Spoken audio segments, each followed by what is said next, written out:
अस्सलाम वालेकुम my YouTube family. आज हम बनाएंगे जी गाजर का मुरब्बा। ये बहुत ही आसान सी रेसिपी है। ये जी मैंने यहाँ पे आधा किलो गाजर ले ली थी और जी 1 से 1.5 कप हमने पानी का ऐड कर दिया है। फ्लेम कर देते हैं और 2 अदद इलायची हैं और जी इसमें मैं पौना कप शुगर का ऐड करूँगी। अगर आपको ज़्यादा शुगर पसंद है तो आप 1 कप ऐड कर लें, थोड़ी ज़्यादा पसंद है 1.25 कप कर लें और ज़्यादा पसंद है तो 1.5 कप कर लें। तो जी इसमें शुगर ऐड करते हैं, पानी ऐड कर दिया है, गाजर छिलके कट कर दी थी, इलायची भी ऐड कर दी है, शुगर ऐड करेंगे और इसको कवर करके 20 मिनट के लिए छोड़ देंगे।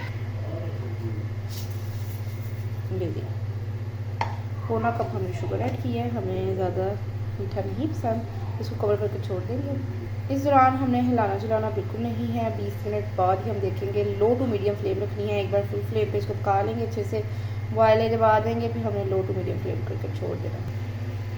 ये कर दिया इसको कवर और अब हम इसको छोड़ देंगे। तो जी फाइनली 20 मिनट हो गए हैं। कवर हटा के देख लेते हैं। माशाल्लाह अल्हम्दुलिल्लाह परफेक्ट हमारा गाजर का मुरब्बा बनके रेडी है। ये देखिए जी गाजर भी चेक कर लेते हैं। ये देखिए जी गाजर की तैसीरी समझ आ रहा है। ये देखें फ्लेम को फुल कर लेते हैं और शीरा जो है थोड़ा सा और ड्राई कर लेते हैं। थोड़ा सा और सीख करेंगे। ये बहुत इजी रेसिपी है, ज़रूर बनाइएगा, ट्राई कीजिएगा और फीडबैक में मुझे ज़रूर बताइएगा आपको मेरी रेसिपी कैसी लगी। ये नज़र के लिए बहुत अच्छी होती हैं, खून की कमी के लिए इसके बहुत सारे फ़ायदे हैं। ज़रूर बनाइएगा, अपने बड़ों के साथ शेयर कीजिएगा और ये फीडबैक में मुझे ज़रूर बताइएगा आपको मेरी रेसिपीज़ कैसी लगी।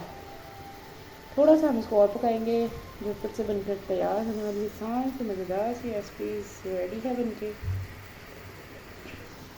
थोड़ा सा हमने शीरा गाढ़ा करना है बस। गाजर हमारी ऑलरेडी गल चुकी बहुत अच्छे से। माशाल्लाह अल्हम्दुलिल्लाह फाइनली जी ज़बरदस्त सा हमारा शीरा गाढ़ा हो गया है। ये देखिए अब हम इसको कर लेते हैं डिश और थोड़ा सा ठंडा करते हैं और थोड़ा सा बादाम के साथ गार्निश हो जाए।